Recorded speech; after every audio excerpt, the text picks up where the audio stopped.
Salut tout le monde, aujourd'hui je vais vous présenter une petite stratégie que j'utilise sur TradingView avec des indicateurs TradingView plutôt pour prendre des positions en intraday, donc en H1, M15, 30M, peu importe, ce sera plus ou moins similaire.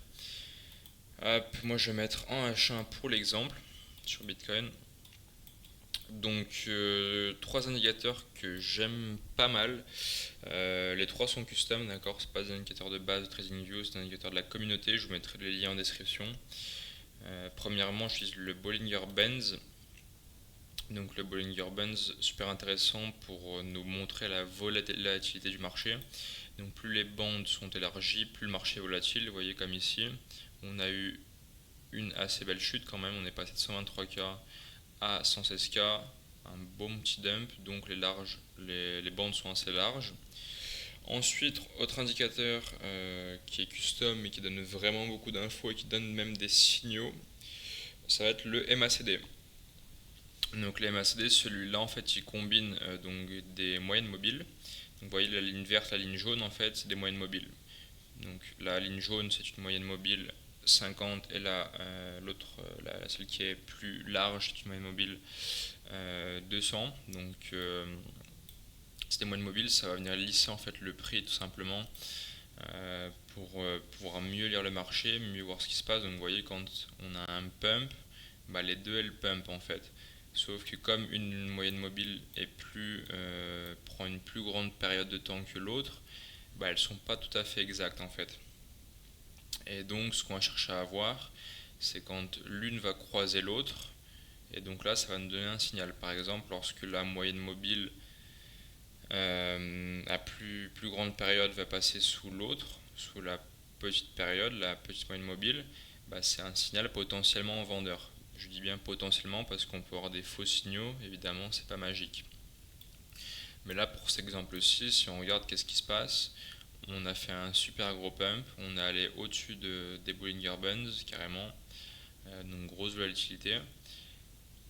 Et derrière, qu'est-ce qu'on a eu? MACD, on a eu un croisement ici, donc on a eu le point rouge, signal vendeur. Le volume aussi, par la même occasion, qui a chuté pour passer sur un volume de vente. Là, ça veut dire qu'il y a plus de vendeurs que d'acheteurs. Et donc, le MACD nous indique un signal de vente. Et aussi, autre indicateur super intéressant qui me permet d'entrer en étant avec une meilleure fiabilité, en fait, c'est le contexte. Donc, c'est un indicateur custom aussi, je vous mettrai le lien en description. Donc, celui-ci, un peu comme le MACD, mais différemment, ça nous donne en fait le contexte à long terme et à court terme. Donc, la ligne blanche, c'est à long terme. Donc vous voyez à long terme on est sur un pump, vraiment on est en zone de surachat. Quand on est au-dessus de ces bandes là on est en surachat. Pareil pour la ligne verte, mais la ligne verte c'est plus court terme. Donc vous voyez si on regarde, hop là, pump, surachat, ça s'est calmé un petit peu, on reste en surachat, repump. Et ça, ce qui est en jaune c'est un peu comme le RSI, donc c'est beaucoup plus précis, c'est beaucoup plus en temps réel. Et donc vous voyez là aussi on a un signal vendeur. Hop, je vais vous montrer. Tac, tac. Donc vous voyez si on regarde, en fait tout est en zone de surachat et même depuis un certain temps. Donc ce qui fait que toutes les conditions sont remplies pour rentrer en vente. Vous voyez on a dépassé les Bollinger Bands, grosse volatilité. Le volume juste après l'ATH il commence à dump. On a une inversion de la tendance. Et aussi ce que je recommande c'est d'attendre qu'il y ait un pullback, c'est-à-dire attendre que la prochaine bougie, vous voyez, elle commence à être en négatif. Quand on est ici, en fait on ne va pas vendre sur la bougie verte, sur la dernière bougie qui est encore verte. On va attendre que ça commence légèrement à chuter et on va chercher un point d'entrée par exemple, vous voyez, ici comme ça. On voit que là la tendance clairement elle s'inverse, même le signal il était plus par là, si on regarde, vous voyez le signal il était plus par ici.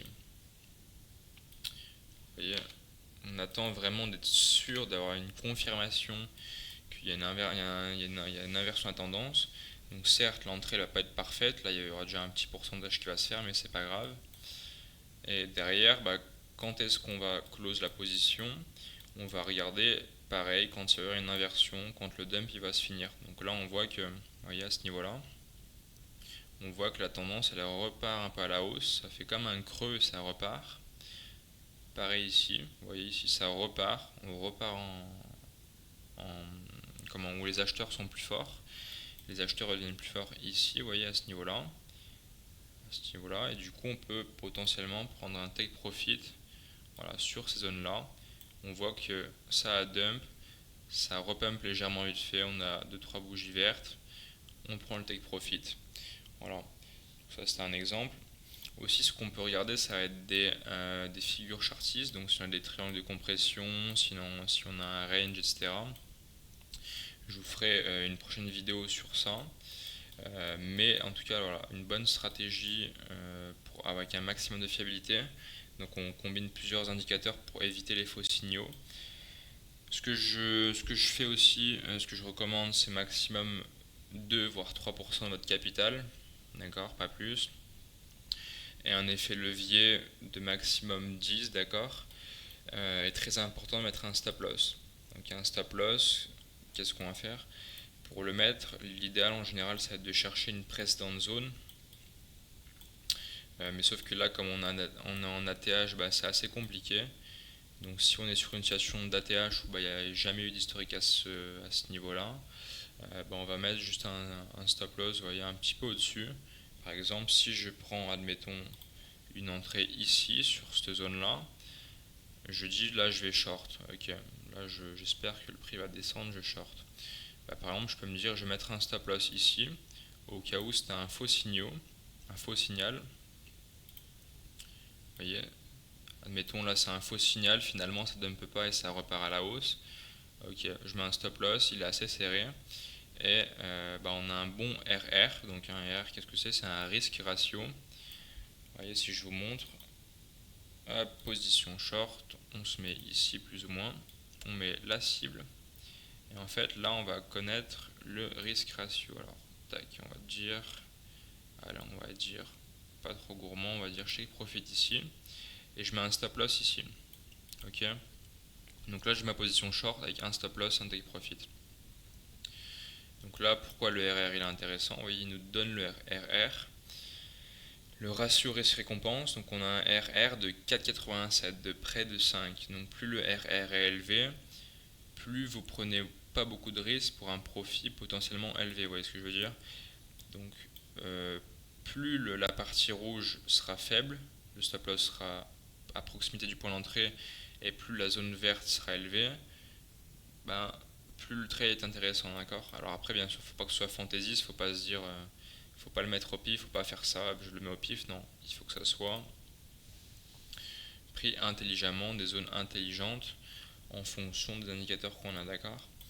Et aussi, on peut avoir des signaux qui sont fiables, etc., mais avoir un mauvais RR. Admettons j'aurais un truc comme ça. Admettons, j'ai un trade où je me dis, ok, voilà, là j'ai mon prix d'entrée, take profit là, j'espère que ça va aller là, mais mon stop loss, il est sur la précédente zone ici. Là, c'est absolument pas intéressant parce que on peut potentiellement perdre beaucoup pour gagner pas grand chose. Donc, on va chercher à avoir un bon RR. Donc, il y a l'indicateur sur TradingView qui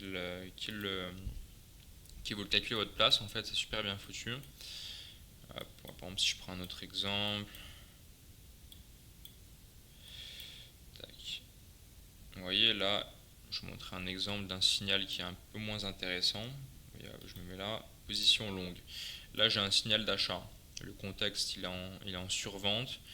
Position d'achat, les volumes, ils repartent à la hausse. Je me mets ici, admettons, je vais long ici. Admettons, je me dis, je vais long, vous voyez le précédent niveau, ici. Je vise même le previous low. Vous voyez, là, on a eu des lows, ici. Je vise le previous low. Ok. Stop loss, je mets quoi? Je mets le previous low. Le précédent low, le dernier low qu'il y a eu. Là, vous voyez, on voit que c'est direct beaucoup moins intéressant. On a un risque ratio de seulement 1,56. Donc, je gagne à peine plus que je peux potentiellement perdre. Donc on va essayer de chasser en fait les meilleurs risk ratios. Donc pour ça, voilà, je vous conseille d'utiliser ce petit outil qui est super sympathique, super facile à utiliser, super intuitif. Et de cette manière-là, ben, le peu de trades qui seront des faux signaux, le peu de trades qui seront perdants, ben, au moins on n'aura pas forcément des grandes pertes si on trade que des bons risk ratios. Voilà, donc c'était le tout pour la petite vidéo d'une stratégie que j'utilise qui est assez sympathique et qui a quelques indicateurs custom. Bien sûr, vous aurez les indicateurs custom en description.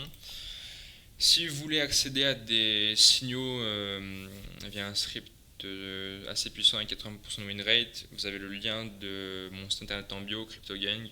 Vous vous abonnez pour 20 € par mois et vous avez des signaux en crypto trading tous les jours avec un win rate très élevé. Et vous avez le Discord également et le Twitter en description. Voilà, c'est tout pour aujourd'hui. Merci d'avoir regardé. N'hésitez pas de lâcher un like.